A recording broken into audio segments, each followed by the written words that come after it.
And welcome back to another episode of the Ball Watchers podcast. I am your host, Evan Bloost, alongside my co-host, Joseph Muto. Joseph, how are you doing today? I'm great, dude. How are you?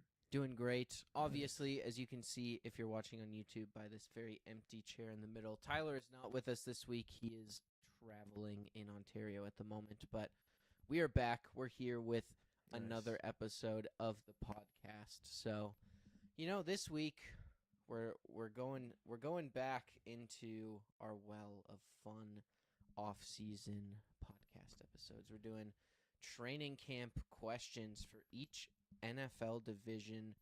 Next week, I think, is the fantasy football episode, which is maybe Nice. my most anticipated episode of the off Yes. season usually. So I'm very excited for that. But we're locking back in. We're getting back into our regularly scheduled content next week, Joseph, because we're like a month away from the start of the NFL regular season, just about, Oh, not just over. So, so good, man. Oh, I can't wait. Some of the best episodes come out in August. I love our Hall of Fame recap yeah. game and our season predictions for each NFL team. Like it's so good. I am looking forward to August, dude. Yeah, we've got all of the all the classics. We've got fantasy football. We've got our record predictions.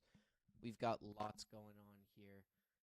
But first, this episode, I don't know. I feel like this has been a particularly quiet NFL offseason. There's really Yes. been nothing going on since the draft, really. So it's been slow, and I'm very excited for week one to come because just give us something to do, and Mhm. finally we can watch football again because Yes. it's been a long off season at this point. February to August is quite a long period It's of a time. long time. It's half the year, Yeah. damn near. So I'm excited to be back. But before we get into our training camp questions for each NFL team, we've got some NFL news we got to come over here. The Buccaneers, they're in an interesting spot here, and they have not extended two of their veteran stars on both sides of the ball here in Vita Vea and Baker Mayfield, both of whom are without contracts looking for new deals. Baker Mayfield, I don't believe, is negotiating with the team anymore as his Mhm. deadline was training camp, so he will play out the rest of his deal and become a free agent in 2027. And Vita Vea has requested a trade due to contract negotiations stalling with the Buccaneers. Yeah, it's a very interesting time period for the Buccaneers. These are arguably the two best players on their entire roster, and they are just very passive in terms of negotiations with deals. And I can't say that I really blame them. Both guys in their 30s, both guys who, yes, are at the peak of their powers right now, but in 2 years, that might be a completely different story. So I honestly don't mind the Buccaneers stalling at this point. I mean, Baker Mayfield is 31 years old. He only has, I think, like, what, two or three, maybe three is pushing it, good years of football in the tank still. And Vita Vea is an incredible player, incredible run stuffer, but you have Kalijah Cansey waiting in the wings. I almost like this approach from the Buccaneers because you see with the rest of this division in the NFC South, all four of these teams have been trying to rebuild, but the division is just so bad that it's like, oh, we can make the playoffs. We just need one or two more moves. And the Buccaneers are really pulling it back and saying, we need a complete revamp. It's no longer just okay to just win the NFC South and get bounced out by the number 5 seed on our home turf. So I really like this approach. They have very good cornerstone pieces in Tristan Wirfs, Emeka Egbuka, Ruben Bain, who they drafted. They have cornerstone pieces. They don't necessarily need a Baker Mayfield and Vita Vea because your ceiling with those two players under contract is a 9-8 record. If you get a new franchise quarterback within the next 2 years and a star defensive player, we're talking about an 11, 12 win team here because of those cornerstones that they have. So I don't mind this approach at all. See what you can do this year because it is such a weak division, and then go into next year really finding out who the franchise quarterback is and seeing where this team can add and adjust within the next couple. Yeah, I totally agree. I think if you look back, this Buccaneers team it feels like it's changed very little since they won the Super Bowl in 2021 or 2020. And it feels like it's time for that to change because, well, obviously Baker Mayfield is part of that new era, but you're leaning on these veterans like a Vita Vea, like some of these other guys. I mean, Levante David, who retired this offseason, Mike Evans, who left in the offseason. It feels like the Buccaneers are starting to clear house of that Super Bowl roster. And you remember when they won the Super Bowl that next year, they basically brought everyone back, tried to run it back. Obviously, it didn't work out, but at the same time, you're totally right. The division's just mid, and it makes it so you can make the playoffs with a much worse roster. But other than a surprising win over the Eagles 2 years ago, they haven't really been a force in the playoffs or a team that anyone's worried about. They also just fell off a cliff down the stretch last season and missed the playoffs after starting out on an absolute heater. So I think that there's just no point rushing into it. And if Vita Vea wants to be traded, or if they end up just kind of being in a stalemate and he holds out till next season, the Buccaneers can see what this team looks like and if they're actually a good team or if they're just in a bad division. And if they are just in a bad division, they have the freedom to not spend a ton of money on guys who are a bit older and maybe don't fit the timeline of the rest of that team, and lean on some of those young guys like a Reuben Bain, like a Zion McCollum, like a Kalijah Cansey, like an Emeka Egbuka and Jalen McMillan offensively, like Bucky Irving, and kind of retool around those guys, get a bit younger, and try to be a better team overall, because Baker Mayfield definitely has his limits. He's a great quarterback, and he's very fun to watch, but he is not the top 10 guy who can lead your franchise to new heights as a quarterback. He has flaws.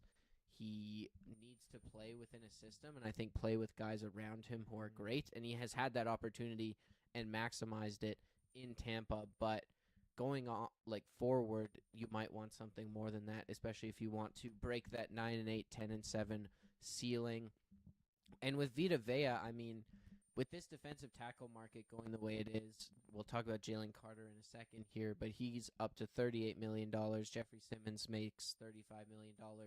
Those guys provide pass rush, and Vita Vea is not a pass rusher. He is getting you 5, maybe 6 sacks in a season.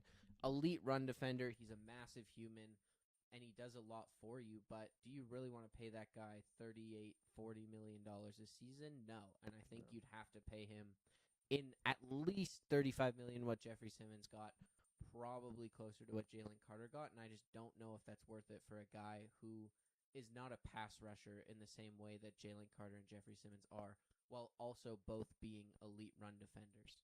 Yeah, I think it's very similar to the Dexter Lawrence situation, except for the fact that Dexter Lawrence is a premier pass rusher, and we both thought that it was just smoke when Dexter Lawrence was requesting a trade. I do believe that this is also the same thing. I think he's just going to play out his contract with Tampa Bay and sign in free agency next year or the year after this contract is up, just because who is trading for a guy and then paying $40 million to get 5 sacks? Like you said, it just doesn't make sense from a business perspective. So I don't think the Buccaneers are keen on moving on him anytime soon. No, exactly. And if you look at the contracts, like edge rusher contracts compared to defensive tackle contracts, like Max Crosby and Jeffrey Simmons are making around the same amount of money. And I think it's arguable to who you'd rather have on a team between Max Crosby and Vita Vea, and Jeffrey Simmons, even like Jalen Carter, who we'll talk about in a second here, and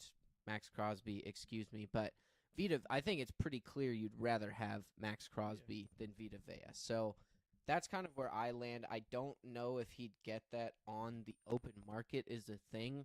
I also don't know how much teams are going to give up for him in a trade, especially if they trade for him and they have to give him a massive deal.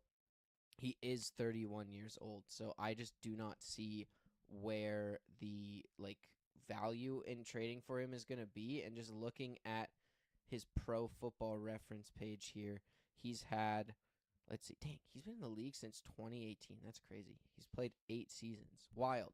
But let's just look at the last 4 years. 6.5 sacks, 5.5 sacks, 7 sacks, 4.5 sacks. He's never had more than 7 sacks in a season.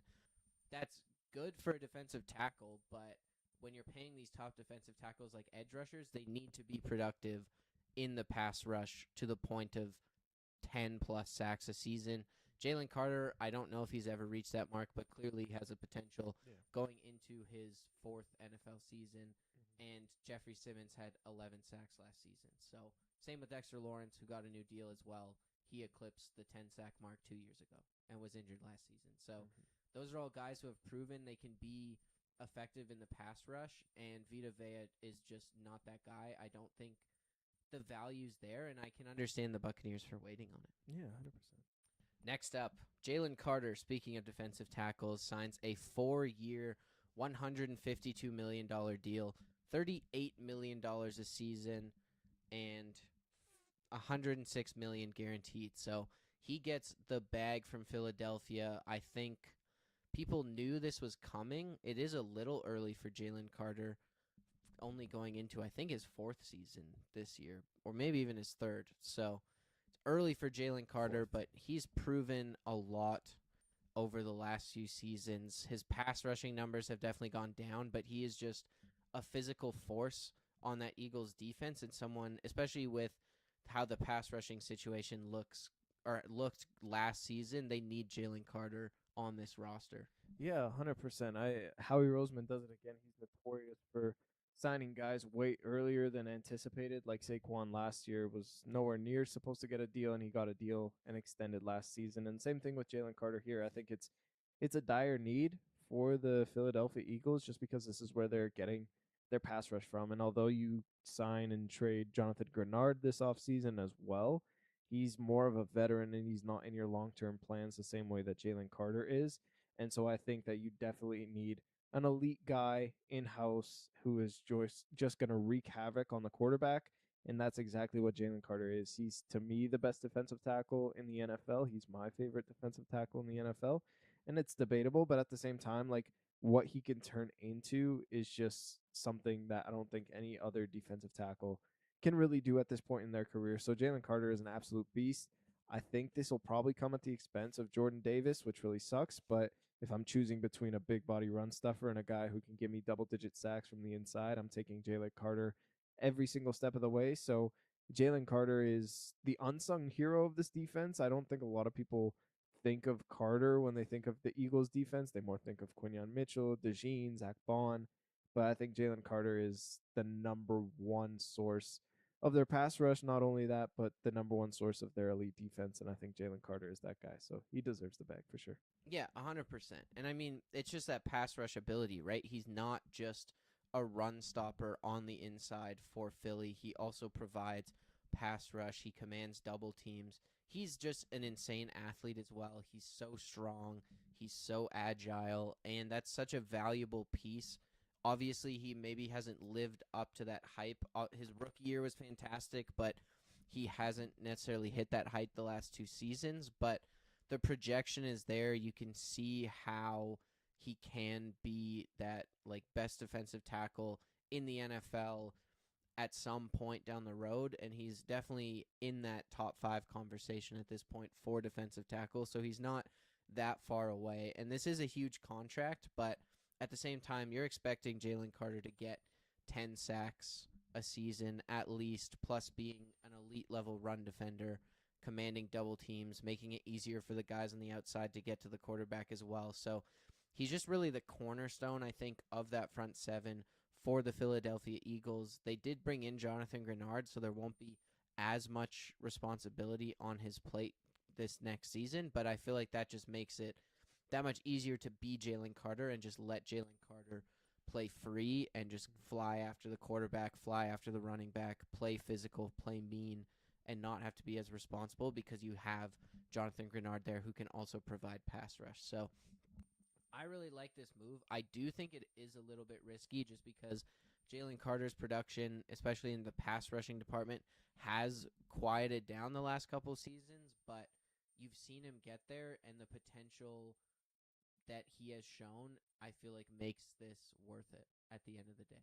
Yeah, it is a little bit risky because you pay contracts early so that you save money long term. But He saved no money. Yeah, you saved no money. You made him the highest paid defensive tackle of all time. But in his 3rd or 4th year, this might be a good contract the way the market's going. So we'll see. The thing is, too, like, they didn't just reset the market. It was like Jalen Carter surpasses Jeffrey Simmons by $3 million a season, which is a little crazy. I feel like usually when you see players resetting the market, it's by like $500,000 or $1 million, but paying him $3 million more than Jeffrey Simmons is crazy. I mean, it shows you what they think about Jalen Carter here.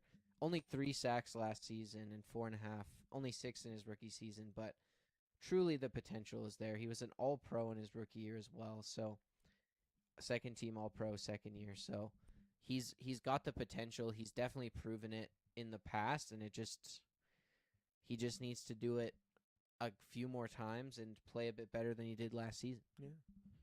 All right, let's get into these questions, Joseph.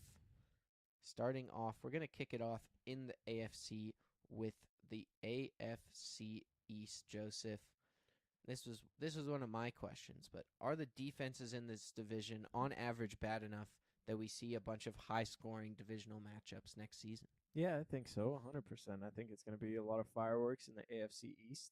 I think all 4 of these teams are offensively dominated. I think the best defense in this division is clearly the Patriots, and I think they have an elite defense.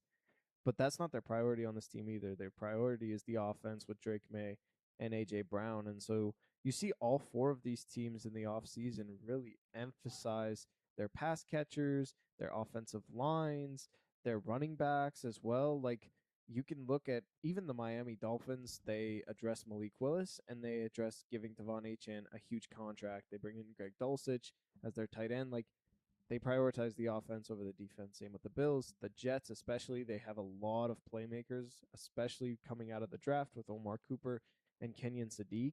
And so you just see a lot of these teams have great skill position players at the offensive side of the ball. The other 3 teams outside of the Patriots really don't have a lot to offer, if at all, on the defensive side. And so they just want to get into shootouts. I think all 4 of these teams want to get into shootouts, want to get it in their quarterback's hands and really make some magic. And I think all 4 quarterbacks have the potential to do that.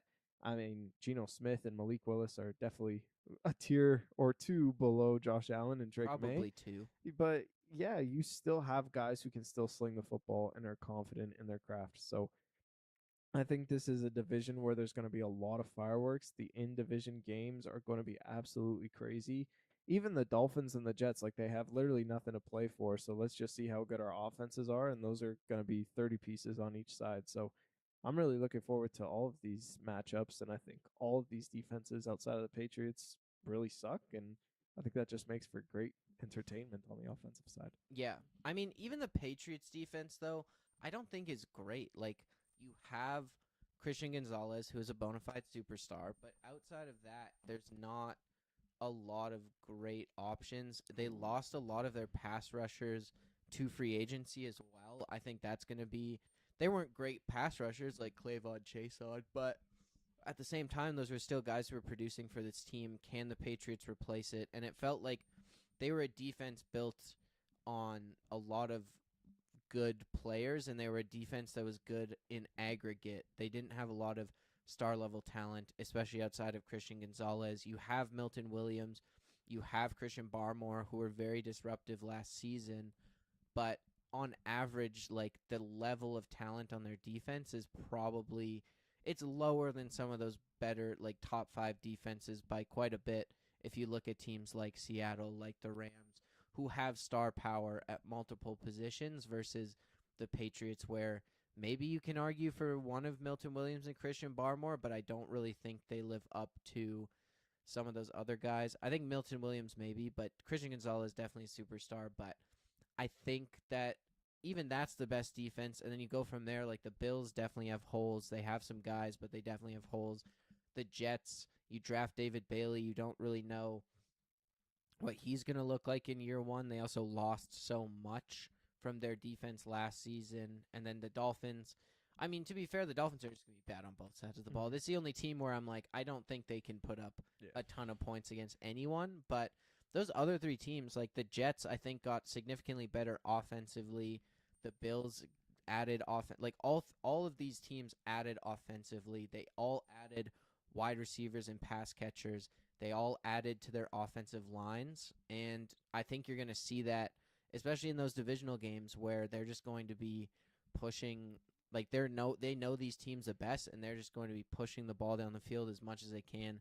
I could see some high scoring games. I could also see some upsets going into the season here, especially the Jets. While I don't think they're going to necessarily be good, they could be frisky, especially within their own division if they get the better of someone in a shootout or just like experience like one of these quarterbacks melts down at a bad time.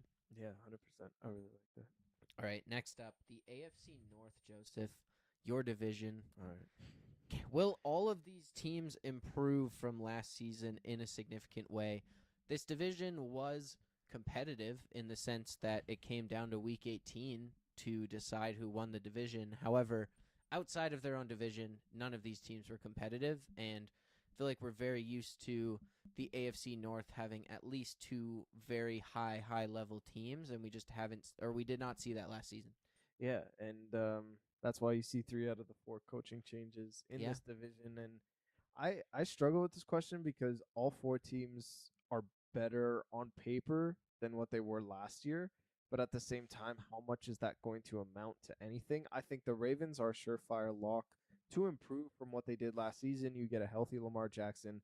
You have Jesse Minter, who's going to completely revamp that defense. And you still have Derrick Henry. I think that their running attack, as well as their passing attack and their defense, is going to be significantly better than what it was last year. And they're going to improve in a big-time way. But there's just question marks with the other 3 teams. Like, yes, the Bengals improved defensively, but I don't trust Zach Taylor for anything. I think they're going to have a slow start yet again in September, and they're just going to claw their way back and hope and pray that Joe Burrow's staying healthy. And you can't really rely on one player for an entire season. The Browns, yes, they got better, but they got better through the draft and not necessarily through free agency. So you're relying on rookies and sophomores yet again this year with an offensive coordinator or former offensive coordinator in Todd Monken, who we absolutely hate on the show because he never runs the football. And that's the whole identity of what the Browns were last year. So you're exposing either Deshaun Watson or Shedeur Sanders to 40 passing attempts a game, which is never good.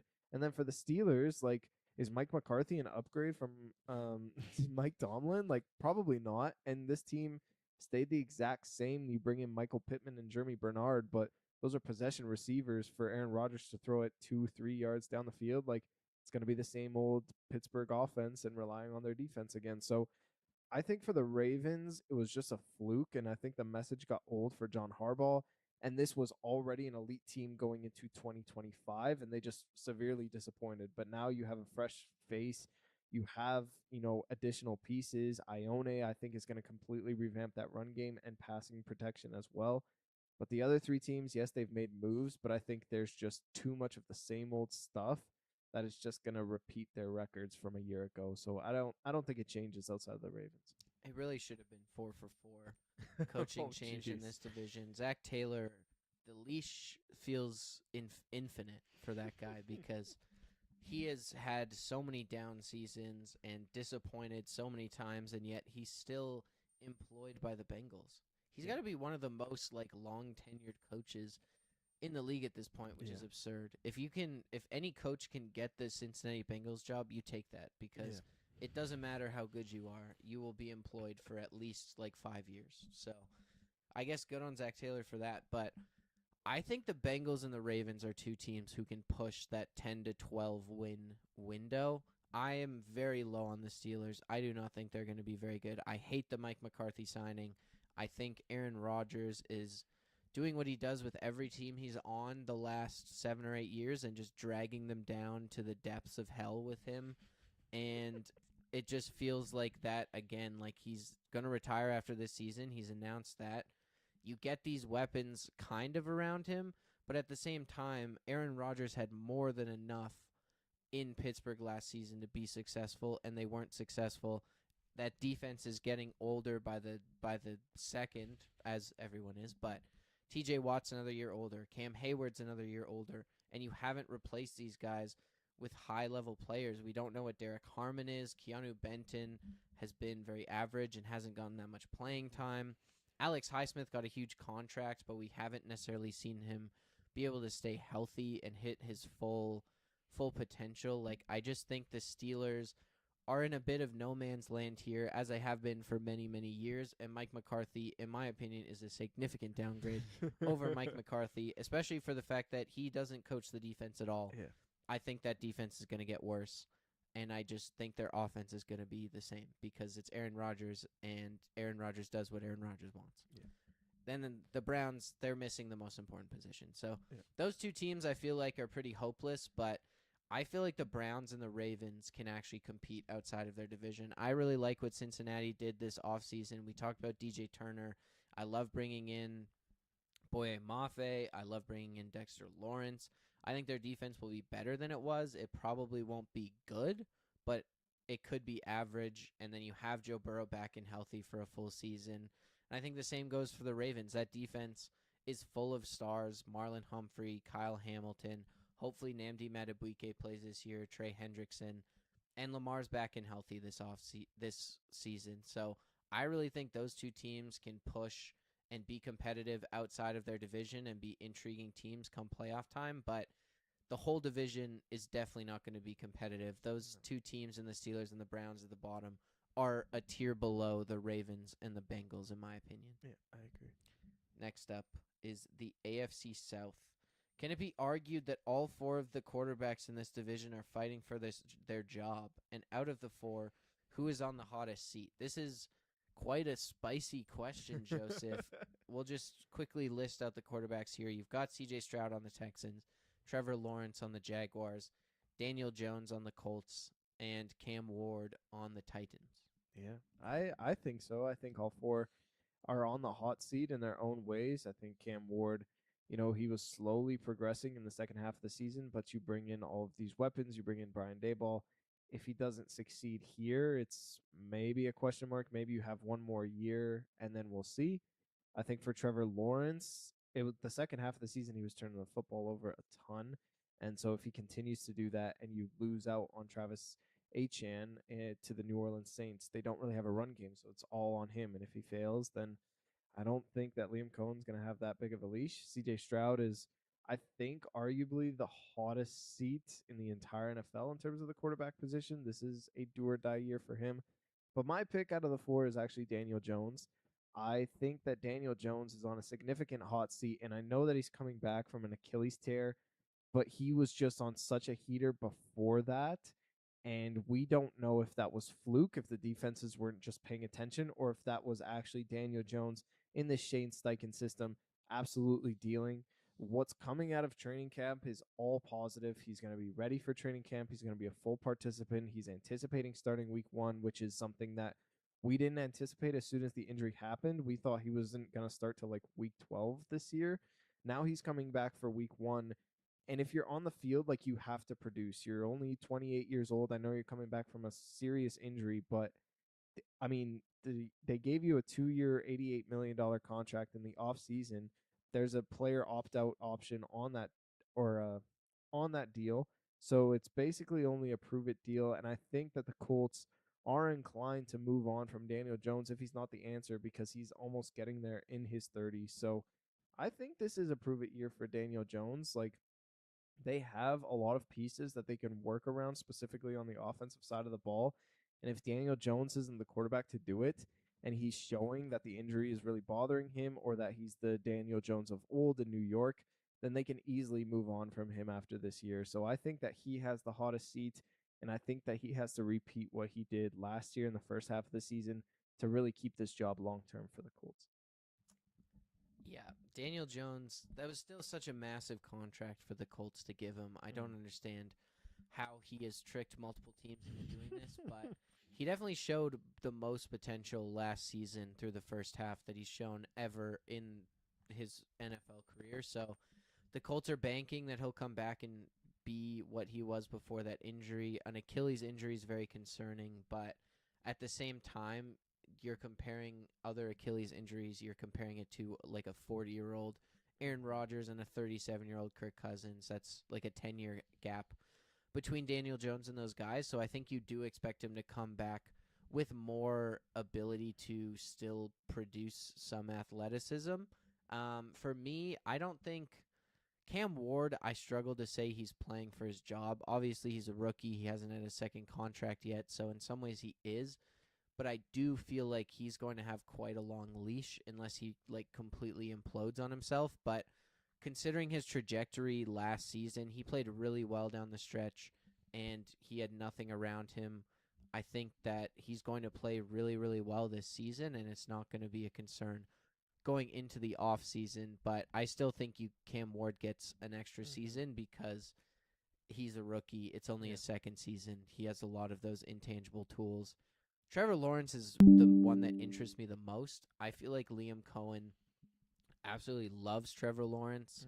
And even though Trevor Lawrence clearly has his flaws, and I think we've seen his peak and what his peak can be, I feel like Liam Cohen has figured out how to use Trevor Lawrence, and I feel like it would have to be quite the regression from Trevor Lawrence going into next season for him to lose his job. I think for me the hottest seat is Stroud. I mean, this is kind of the no-brainer answer because he doesn't have, or this is the last year of his rookie contract. He hasn't gotten a new deal, and the Texans have actually, for once, invested in the offense around C.J. Stroud. You have 2 second-round receivers from 2 drafts ago.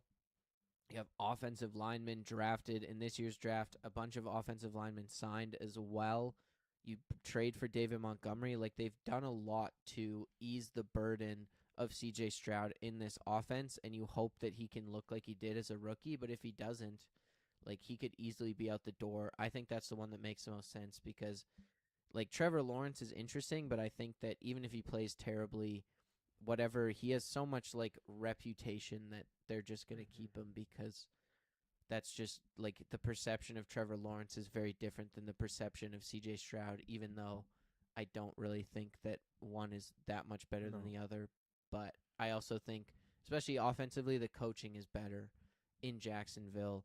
And Trevor Lawrence, to his credit, did play fantastically down the stretch last season. So he's coming into this season on a high note. I think there's a lot of expectations for the Jaguars, though. But there is, again, for the Texans, I think that there's a lot of pressure on Stroud to be good this season because of how good the Texans' defense is projected to be. Yeah, I love it. Okay. Next question here. The AFC West. It seems as though the Broncos have a firm grip on this division, but who gets second place in the AFC West and all but guarantees themselves a wild card spot in the playoffs this upcoming season? The Chargers or the Chiefs? It's really tough, man. I'm going to go with the Chargers. I have a lot of faith in Mike McDaniels, and I don't know why. I just think that he's a terrible head coach but a great offensive coordinator. He's like a nerd. He's not really a leader, but being in that offense and how explosive it's going to be with Justin Herbert, Lad McConkey, Quentin Johnston, David Njoku, Gadsden, the list goes on. There's so many guys that can catch the football for Justin Herbert. I think this is the most that Justin Herbert has had to work with in terms of pass catchers. And this offensive line is going to come back 100% with Omarion Hampton running behind them. I just think Hampton is too much of a talent to not be an elite running back next year with Joe Alton, Rashawn Slater in front of him. And this defense, yes, it loses Jesse Minter, and it didn't have a lot to work with last year, and he got a lot of the credit. But I still trust Jim Harbaugh and his overall philosophy and how much importance he puts in on the defense. I'm going to trust their defense, and I'm going to trust Jim Harbaugh. With the Chiefs, I think that they can be competitive. It just all depends on Rashee Rice. Is he going to be healthy? Did he rehab properly in jail? Probably not. Is he going back to jail? I have no idea. He is their only pass catcher. Travis Kelce is just a red zone threat. He's great for fantasy, but he's not going to make an impact on a game-to-game, win-to-win basis. Xavier Worthy is a gadget player. All of the attention is going to go on to Kenneth Walker. And although that I love Kenneth Walker, I love what he did in the playoffs, the regular season last year was not the greatest for Kenneth Walker. And just to have that much pressure on him to completely change the entire trajectory of the team as the running back when Patrick Mahomes is sharing the backfield with you, that is a huge ask. They got significantly worse on the defensive side of the ball. Yes, they have some young pieces that they can work with, but they're just putting way too much pressure on Steve Spagnuolo at this point. So I think the Chiefs have a lot more question marks than the LA Chargers do. Both are phenomenally coached teams. I just think that the Chargers have a better passing attack in a significant way that is going to propel them to the number 2 seed in the AFC West. I'm going to go with the Chargers as well, and I think you hit the nail on the head with all of those points. I don't have a lot more to say. I completely agree with you. I think that there's a couple things with the Chiefs that I feel like have gone under the radar. People are focusing on Patrick Mahomes coming back for the start of the season and that being the difference, and the signing of Kenneth Walker being the difference. But I think there's still huge question marks about their offensive line that haven't been addressed. Their tackles last season were terrible, and they didn't address that in any significant way in the draft or in free agency. So that's a huge question mark. And then defensively, you lose Trent McDuffie, an all-pro corner, your trust, and his running mate, Jalen Watson. So you're down 2 starting corners. Chris Jones is a year older and is clearly not himself. George Karlaftis is a average at best pass rusher. There's nothing else there. I feel like their linebackers are fantastic, and everything else feels like a massive hole. They also lost Brian Cook, who is a really solid safety for them. They are missing a ton of pieces defensively. I think their defense is a huge question mark. I think their offensive line is a huge question mark. And while the Chargers, too, have question marks kind of at the same positions, you have 2 all-pro level tackles that, if they're healthy, will be really solid in front of Justin Herbert. You have an absolute offensive genius at offensive coordinator, and you have proven defensive players who have shown they can make plays. The Chargers have hit really well in the draft on late-round cornerbacks. Cam Hart's a big example of that. You still have Derwin James, who's a superstar. You still have Khalil Mack, who's been very productive into his late 30s. You have Tui Tuipulotu. They've been able to reload and draft well and make their team competitive. I feel like the Chargers, like you said, they just don't have those question marks that the Chiefs have, and people are really anticipating Patrick Mahomes, who is probably the greatest quarterback we've ever seen outside of Tom Brady. Yep. But at the same time, the Patriots didn't win a Super Bowl for 10 years. Yeah, There's a that's 10-year gap, and it feels like the Chiefs are in that because it is hard to retool around your quarterback, and even the greatest quarterback in the league cannot single-handedly win you the Super Bowl. So I feel like the Chiefs have a long road in front of them, and I don't feel like this year is the year they fully rebound. Yeah, I think it's all dependent on Rashee Rice and what he gives you. Because if he comes back and he's fully himself, this is a lot more competitive. I'll still take the Chargers, but you cannot rely on that guy. No, exactly. And his knee, I don't know. It was a pretty serious knee injury. It's his second knee injury also, because he blew up his knee a couple years ago. Yeah. And then, Patrick Mahomes, also a serious knee injury. Will he be as athletic and have that escapability, especially early in the season, that he did, or that he has had the last 8 years of his career? And also, even if that offense is good, that defense scares me a little bit. So I think that, I don't know, even with a good offense, I don't know how good the Chiefs are going to be. Yeah. Probably considering it's Mahomes, and if he plays like Patrick Mahomes, if that offense is good, it doesn't matter what the defense is like. But I'd still take the Chargers. All right. We're on to the NFC, Joseph. Starting off with the NFC East. Who is the biggest threat in this division to dethrone the shaky Philadelphia Eagles? Obviously, a ton of drama around the Eagles last season, even the season before, truthfully. A lot of it was A.J. Brown. He's not there anymore. Maybe they'll reinflate that Easter bunny that was giving them good luck or whatever, but who is this team, Joseph? Yeah, it's the Cowboys to me. I've been saying that the Cowboys are going to win the NFC East this year for a while, and I just trust their offense. I think they have no holes offensively, and they got better defensively. And although I think that the Eagles have a top 5 defense in the NFL, I don't trust the Eagles. They have been going through offensive coordinator after offensive coordinator for years now. It's very hard for Jalen Hurts to get some sort of reprieve and get some sort of continuity within this offense, and let alone that, his number 1 pass catcher is out the window, and so now he has to rely on Devontae Smith, who's been a great number 2 for years, but at the same time, you don't know how he's going to be as an alpha 1. You don't know how Mekhi Lemon's going to be. He also looks like a locker room headache as well with the offseason antics and the draft stuff, so You have no idea. Is Saquon gonna be what he was 2 years ago, or is he an aging running back reaching his 30s? That's not gonna give you a lot of production. Is this offensive line gonna be healthy? When Lane Johnson was out of the lineup, this team was absolutely horrible. Is he gonna come back when he's like what in his mid 30s? Like, there's a lot of question marks with the Eagles, and I don't have those question marks with the offense as I do with Philly's offense. And although that there are question marks with the Cowboys. They had those question marks last year. They've improved not significantly, but through the draft and through free agency, they have improved in a big time way. I really like their defensive line. I really love Caleb Downs. I think that he's going to completely reshape that secondary because he is a phenom at the safety position. So there's pieces. I can't really say that there's a lot of pieces with the Eagles offense as compared to the Cowboys defense just because I don't know what I'm getting with the Philadelphia Eagles offense. I don't know if Jalen Hurts is going to be a Super Bowl MVP caliber quarterback again this year or if he's going to be in the bottom half of the league. Like, it's just very shaky to me. So I think the Cowboys have the best chance out of the Commanders and the Giants in this conversation. And I think that they should be the favorites to win the NFC East just because there's a lot more question marks with the Eagles than I do with the Cowboys. Yeah.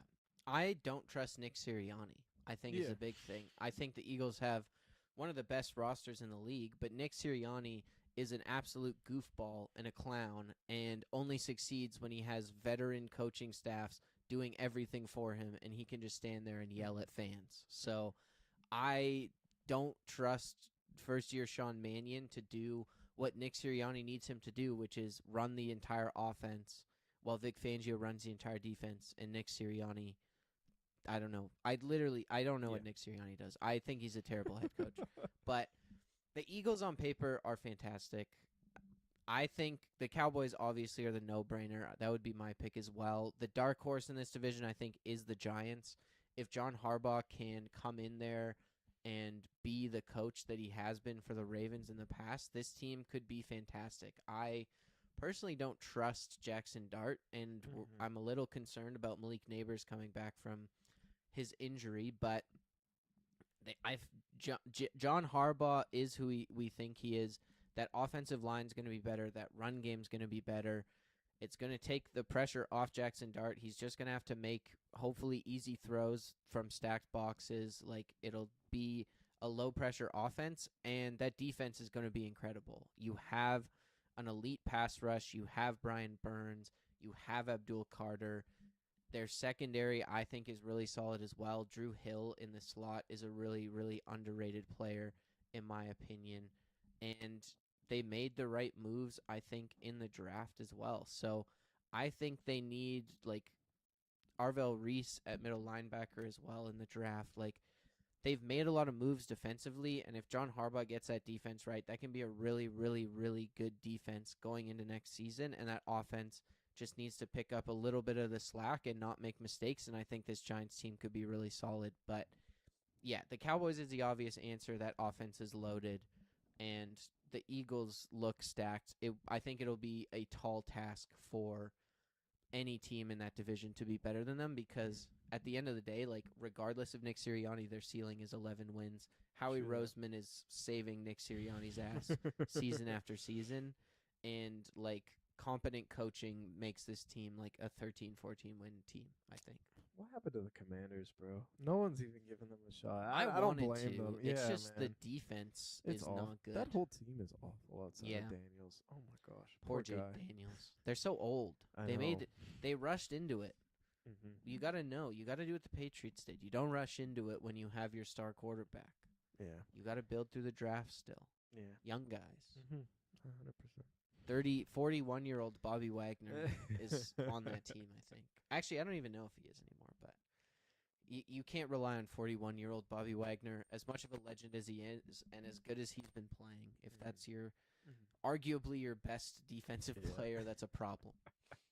Okay, next up, the NFC North. Who is your prediction to come in first in arguably the best division in all of football? And a bonus, who will come in last? Oh, dang. Okay, I am taking the Lions to come in first. I think that the Lions strictly because they have the easiest schedule in the NFL. The Vikings saved them, beating them on Christmas, making them fourth place, and giving them the easiest schedule Oh in the man. NFL this year. So I just think that this is too close of a division to really pick a definitive winner. So I'm going based off that. But they have a prolific offense. They have Blake Miller, who they drafted in the first round, pairing him up with Penei Sewell. It's just completely revamped that offensive line. Jahmyr Gibbs is going to get a ton more volume, and Amon-Ra St. Brown is easily going to get you 13 to 1,500 yards on a consistent basis. So I think Gibbs and Amon-Ra alone, I mean, I was very hell-bent last year saying that they were relying on those two guys too much, but now that you have a Sam Laporta who is healthy, a healthy Jameson Williams who is hopefully going to have a more productive year, and an Isaac Tesla going to play the slot, going to play an outside wide receiver as well, depending on what Amon-Ra does on the other side. I just think that this offense is complete and is one of the most explosive offenses in the entire NFC North. And then defensively, you have Aiden Hutchinson. You have pieces around there where it's, although not a great defense, you still have guys playing at an elite level, such as Aiden Hutchinson, Jack Campbell, Kirby Joseph, Brian Branch. They have pieces on there. The Yeah. other teams, I don't really trust. I don't trust Caleb Williams, as I've said numerous times. I don't trust their pass catchers to be. The Bears' defense too is probably the biggest scary exactly. thing about that team. I trust Ben Johnson. I trust their offensive line, and I trust their run game. But when Caleb Williams has time to throw, I don't trust him, and I don't trust his pass catchers. With the Packers, they're gonna lose Micah Parsons for a month and a half, which is huge, and I think that defense is awful when he's not on the field. And Josh Jacobs with this whole off the field antics, we don't know if he's gonna get suspended or not. He But should. he should get 100%. suspended. It's still an open investigation, but even if he starts week 1, I think that this off the field stuff is such a detriment to what he is. I don't think it's going to be the same Josh Jacobs. It's going to be on Jordan Love's hands. And when that's the case, he is either scoring 40 touchdowns in a season or he's throwing 20 interceptions, and there's no in between. And I think that risk is too risky to give it all to Jordan Love. And so I think he's going to be a turnover merchant. And I think the Vikings are very intriguing as well, but I don't know about the quarterback situation. I've never trusted Kyler Murray. I don't trust JJ McCarthy at this point in their career. So to pick the worst right now, I would have to honestly go with the Packers just because I don't trust their defense. They can't run the football, and I think they're going to turn the football over a lot. And I think that the Detroit Lions are going to win this division, but it's very close. I can easily see it being flipped where the Packers win this division, the Lions get last, or anything in between. It is so up in the air, and this is my favorite division in the league. Damn, Joseph. I'm so surprised we're on kind of the same page here because I wanted to pick the Packers for last as well. I agree, though. It is really hard to pick. I think you can make an argument for any of these teams winning the division, and also because of that, you can make an argument for any team being last in this division. And the Lions, the two things I'll add here is, number one, I love them hiring Drew Petzing. I thought he was really good with the Cardinals. I like his run-first style. I think that's exactly what the Lions want to do, and they've added the pieces to do that. Isaiah Pacheco, I really think, can have a bounce back and be what David Montgomery was. Maybe not to that level, but just that in-between the tackles, bowling ball, give Jahmyr Gibbs a break kind of running back. And Jahmyr Gibbs is arguably the best running back in the NFL. I just think Drew Petzing, John Martin's offense was a disaster last season. Dan Campbell shouldn't be calling plays. He's not that kind of head coach. He's just rah, get the guys behind him. Everyone loves Dan Campbell. He's going to keep the morale high. Everyone's going to play their hardest, but he's not a scheme genius. And I think Drew Petzing, maybe he's not a genius, I don't know, but I thought his offenses in Arizona were really, really solid, and I think that the problem was just the lack of talent there, but the Lions have that talent, and I think that those extra guys they've added offensively, like a Tesla, or not added necessarily, but hopefully will have a more prominent role, like a Tesla, a Jameson Williams, a Sam Laporta, will make this offense more balanced. And then defensively, they just have to be more healthy. It just the law of averages predicts that they will be more healthy, and they're definitely still, I would say, an average to slightly above average defense. Jack Campbell's fantastic. Aiden Hutchinson's fantastic. I think Aleem McNeil showed a lot of promise. You drafted Tyleik Williams 2 drafts ago, but they're missing that premier edge rushing partner for Aiden Hutchinson. I think that's still a big hole. And Al-Qadim Muhammad, who had like 11 sacks from last season, they didn't re-sign, so you don't even have that potential with him. And then the secondary, it just has to be healthy. Like, their secondary will be fine if it's healthy. I think that losing Terrion Arnold basically permanently is a bit of a blow, but at the same time, he either wasn't playing or wasn't playing very well for them. So I think that's something they can overcome. But in general, I just think this Lions team is the most put together out of these teams. Like you talked about, Joseph, all these other teams have huge question marks. The Bears' defense is a huge concern for me. Vikings' quarterback situation is a huge concern for me. The Packers, Josh Jacobs and Micah Parsons are huge concerns for me not having those guys. So the Lions make the most sense to win this division.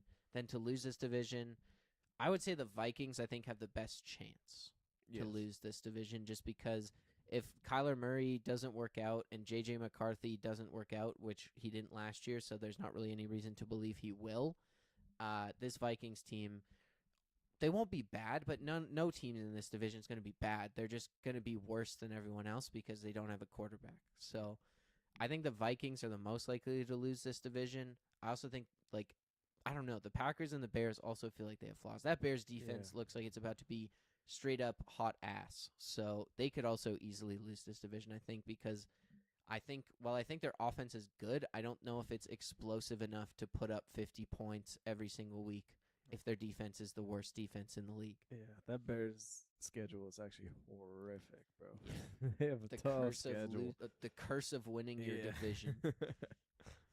All right, next up, the NFC South. Which player in this division will become a game changer by the end of the season? Oh, I wanted to pick a Saints player because I'm very high on the Saints. And Joseph, you know who you need to pick. Yeah, I'm picking Egbuka. Oh. No? You didn't think Kyle Pitts, man. Oh, no. I'm not picking Kyle Pitts. I'll pick the obvious answer to this question is Kyle Pitts, man. Come on. I'm going to pick Emeka Egbuka. I just think that he is a superstar. And in the first half of the season, he was one of the best wide receivers, let alone rookie wide receivers, in the entire NFL. And then the second half, it just completely fell off. Baker Mayfield was playing so injured. If you watch that Netflix documentary, it's just injury after injury that he played through last season.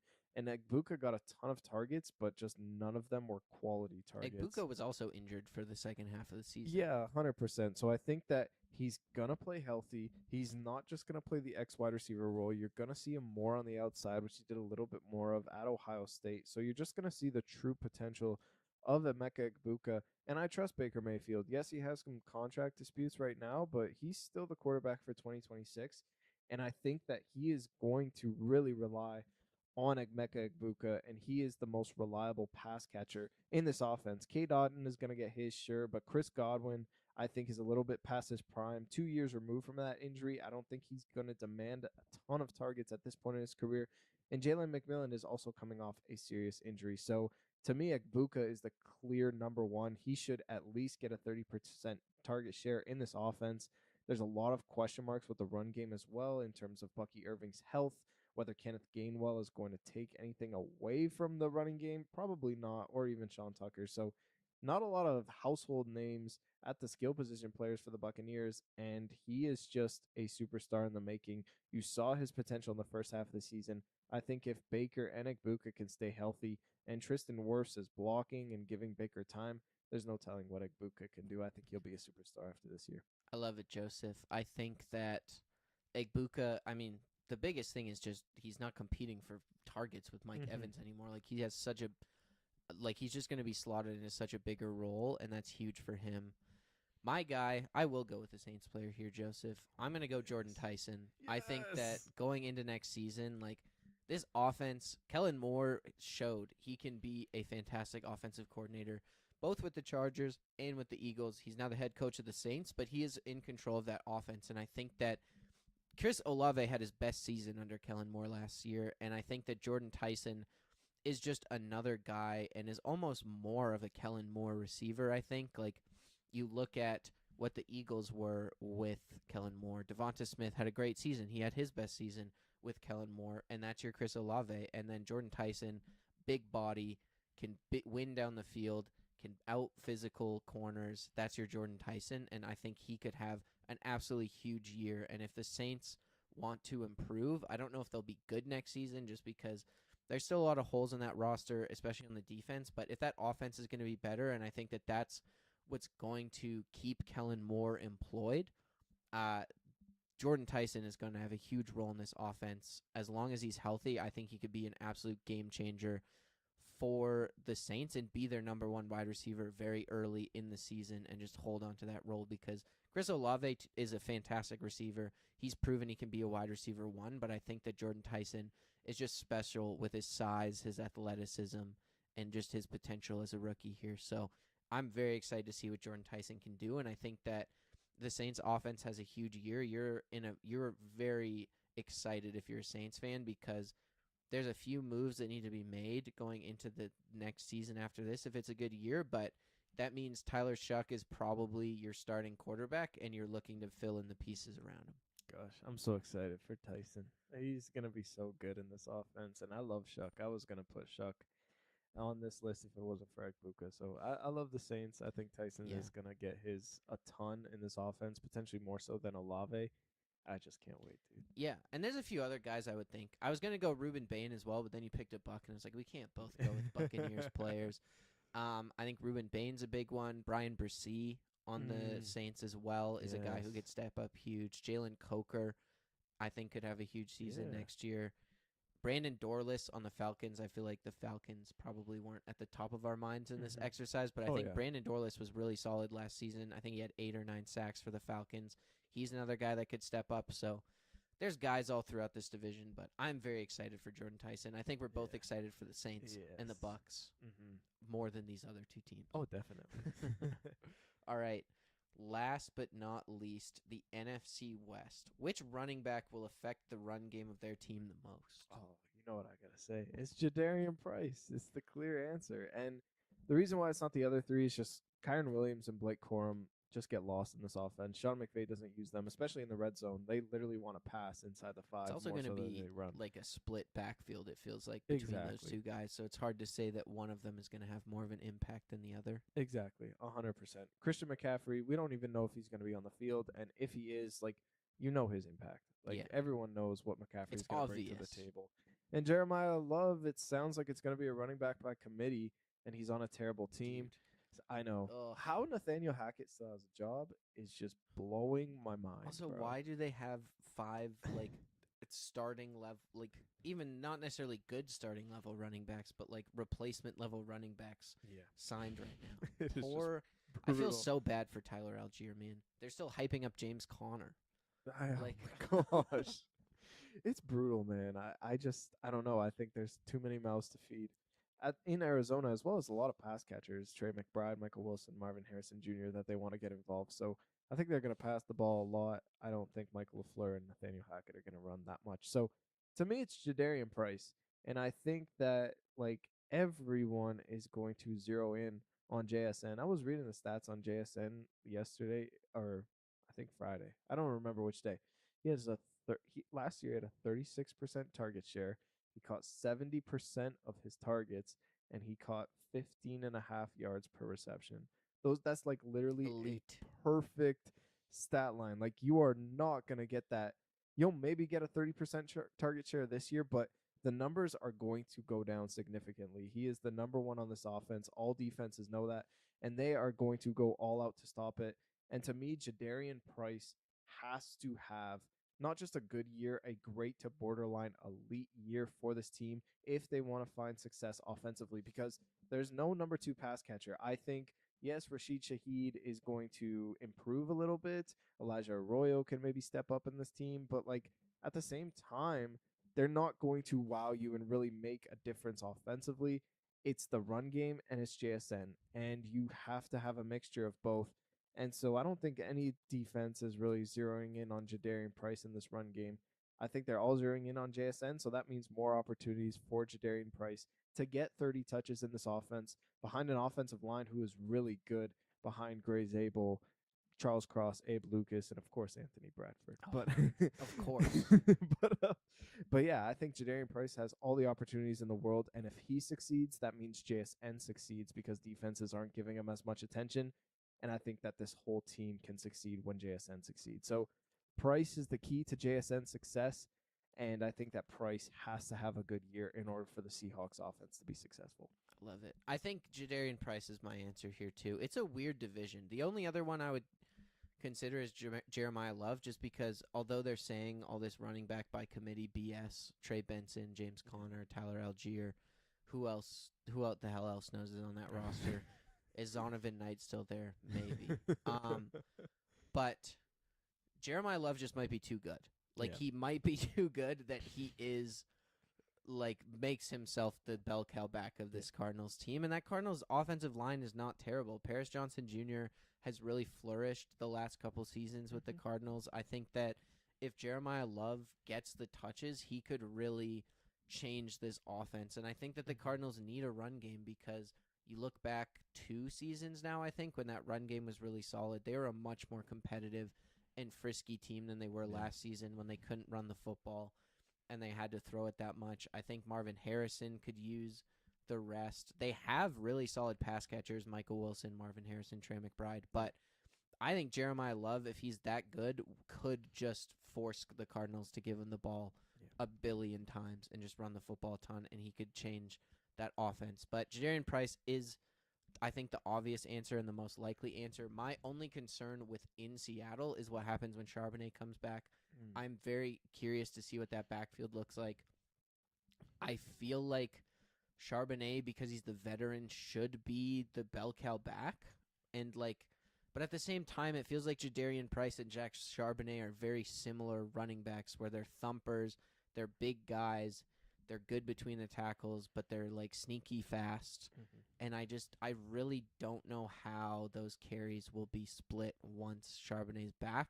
And also, when is Charbonnet coming back? Because if Charbonnet comes back in week 2, it's probably going to be Charbonnet most of the way to start the season because Price is a rookie. But if Charbonnet comes back in week 6 or 7, it might be Price has already cemented himself and is the number 1 running back for this team going forward. So I think that's something I've been thinking about a lot, and I'm very curious to see what happens with that because Kenneth Walker, it felt like, should have got way more touches. And like Tyler said, I think Zach Charbonnet out-touched him last season, but Walker, I think, is the better running back. So it's a weird – Seattle does weird stuff with their running backs, and they have with Charbonnet especially. So I'm very interested to see what happens. This is off topic, but do you think Charbonnet comes back? Because you've been saying all off season, like, he'll come back week 6, 7, 8. I'm like, didn't he break his leg in January? I'm just ACL. Confused. Okay. So I thought he broke his leg. I think he will be back. Okay. By this I think the start of the season is pushing it. I believe he was placed on the PUP list, so he's probably not coming back till week 4 or 5. Okay. But I think he will be back before mid-season would be my guess. Okay. I don't know. It's hard to say with ACL injuries. I would say if everything goes well, he'll be back by mid-season. But at the same time, will he be what he was before that knee injury? Because that's a pretty traumatic knee injury. It's hard to say. Yeah. Okay. That does it for this episode of the Ball Watchers podcast. Thank you very much for listening.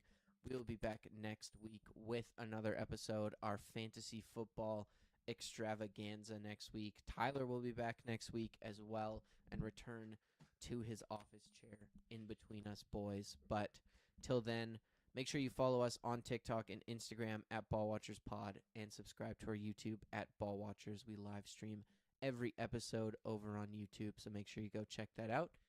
And until next week, stay up, Ball Watchers.